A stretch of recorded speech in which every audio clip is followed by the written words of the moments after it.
प्रिय विद्यार्थियों, आज हम ईश्वर के अस्तित्व के संबंध में प्रयोजनात्मक युक्ति की चर्चा करेंगे। प्रयोजनात्मक युक्ति को अंग्रेजी में टेलियोलॉजिकल आर्ग्यूमेंट कहा जाता है।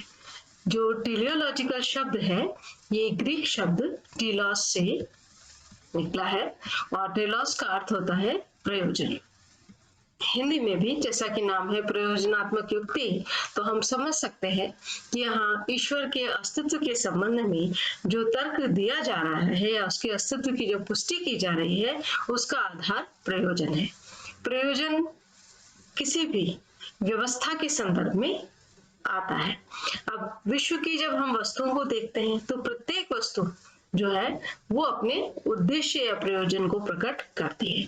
जब हम इस जगत को देखते हैं, जगत की व्यवस्था को देखते हैं, तो यहाँ भी एक स्वाभाविक सा प्रश्न आता है कि ये व्यवस्था किसने बनाई, इस व्यवस्था को बनाने के पीछे क्या उद्देश्य रहा होगा। तो किसी व्यवस्था के पीछे व्यवस्थापक का होना या किसी प्रयोजन के पीछे प्रयोजनकर्ता का होना आवश्यक हो जाता है। तो प्रयोजनात्मक युक्ति का संदर्भ जो है वो जगत की व्यवस्था के आधार पर या जगत में जो भी उद्देश्य दिखाई देता है उसके आधार पर एक उद्देश्यकर्ता या व्यवस्थापक की पुष्टि करना है।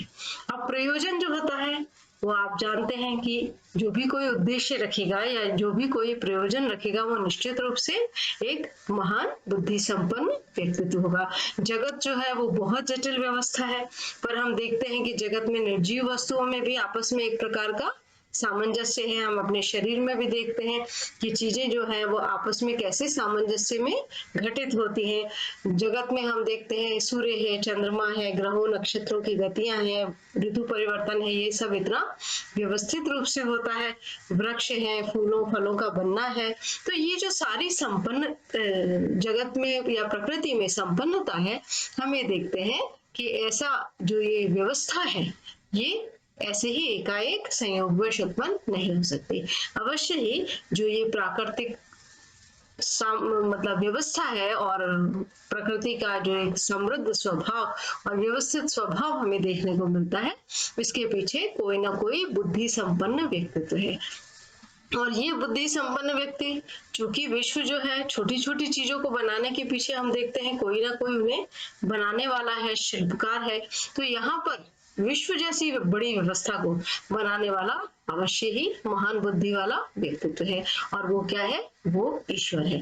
तो इस प्रकार से जो प्रयोजनात्मक युक्ति है उसमें विश्व की व्यवस्था को देखकर व्यवस्थापक के रूप में ईश्वर का अस्तित्व सिद्ध किया जाता है, या जैसा कि हम इसके नाम से भी कह सकते हैं कि प्रयोजनात्मक युक्ति ईश्वर के अस्तित्व के संबंध में दिया जाने वाला ऐसा प्रमाण या ऐसी युक्ति है जो जगत की व्यवस्था और प्रयोजन के मूल में किसी प्रयोजनकर्ता का होना आवश्यक मानती है। अब प्रयोजनात्मक युक्ति जो है वह भी आनुभविक यानी ए पोस्टेरियाई युक्ति है, क्योंकि इसका आधार भी अनुभव है। जगत जो है उसमें हम व्यवस्था देख रहे हैं, जगत में हमें एक स्पष्ट उद्देश्य और प्रयोजन दिख रहा है, तो अनुभव आधार होने के कारण ये एक आनुभविक युक्ति है। प्रयोजनात्मक युक्ति को जॉन हिक ने भी विश्व मूलक युक्ति के अंतर्गत ही माना है। इससे पूर्व जब हमने विश्व मूलक प्रमाण या विश्व मूलक युक्ति की बात की थी, तो हम वहां देखते हैं कि विश्व को एक कार्य मानकर उसके मूल कारण की ओर वो युक्ति जाती है और वहां विश्व के कारण के रूप में ईश्वर के अस्तित्व की पुष्टि करती है।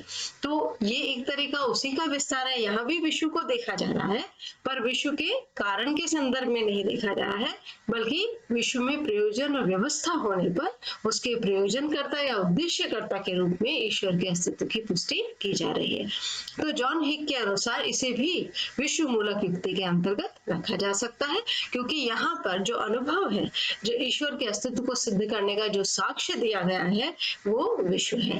परंतु कई अन्य विचारक इसे विश्व मूलक तर्क से भिन्न मानते हैं, क्योंकि यहाँ पर स्पष्ट रूप से प्रयोजन करता है उद्देश्य की बात है और विश्व मूलक युक्ति में कारण विश्व के कारण की बात है।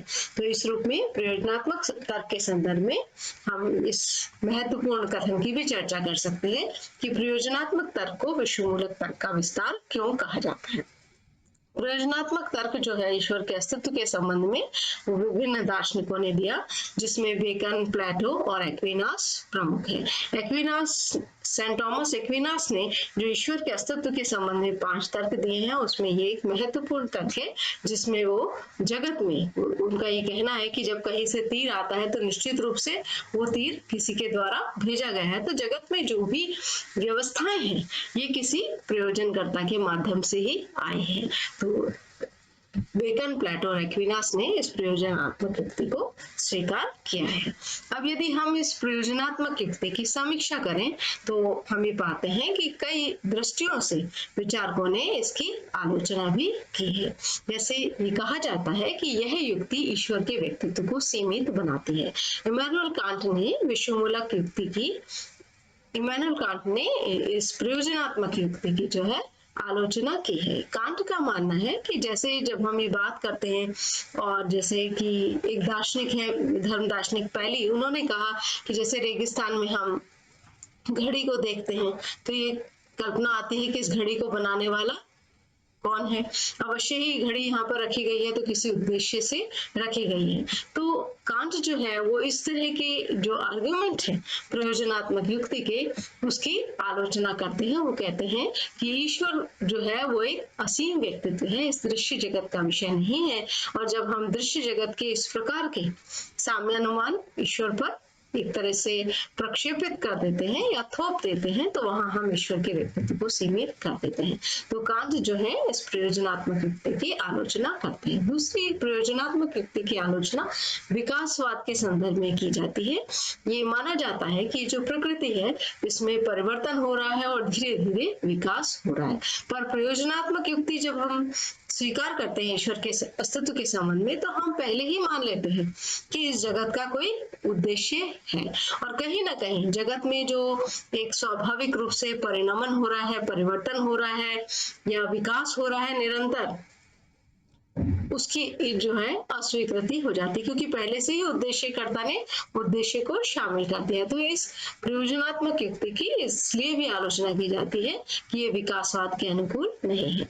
तीसरा, प्रयोजनात्मक युक्ति की जब हम समीक्षा करते हैं तो एक चीज और देखते हैं कि जब हम ईश्वर को व्यवस्थापक कहते हैं, प्रयोजनकर्ता कहते हैं या शिल्पकार कहते हैं, तो कहीं ना कहीं हम ईश्वर का मानवीकरण कर देते हैं, उसे बिल्कुल मनुष्य जैसा बना देते हैं या सोचने लगते हैं। जबकि ईश्वर जो है एक असीम महान व्यक्तित्व है और मनुष्य जो है वो बहुत सीमित व्यक्तित्व है।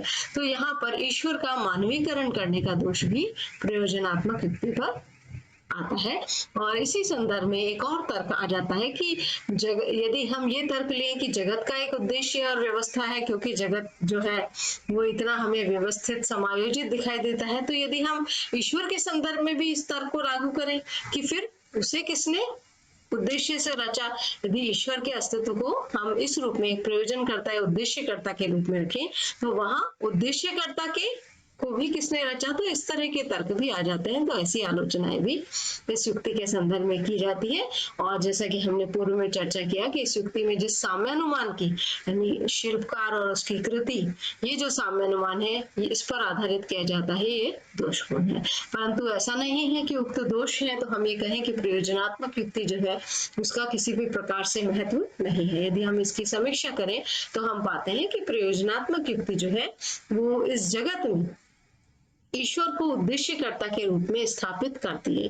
और कई धर्म विचारकों ने कहा है कि ईश्वर ही इस जगत का वास्तविक संचालक है, ईश्वर ही इस जगत को एक शेप या आकार देने वाला है, वही उसके उद्देश्य की ओर ही ये जगत जा रहा है। तो एक तरह से धार्मिक भावना को संतुष्ट करने में और धार्मिक भावना को पुष्ट करने में, उसका विकास करने में प्रयोजनात्मक युक्ति के महत्व को विभिन्न दार्शनिकों द्वारा स्वीकारा गया है। तो उक्त दोष है, इसलिए हम इसे पूर्ण संतोषप्रद तो नहीं कह सकते, और सिर्फ प्रयोजनकर्ता के होने की यहाँ पर संभावना आ रही है, उसकी सत्ता को स्पष्ट रूप से पुष्ट नहीं किया जा रहा है।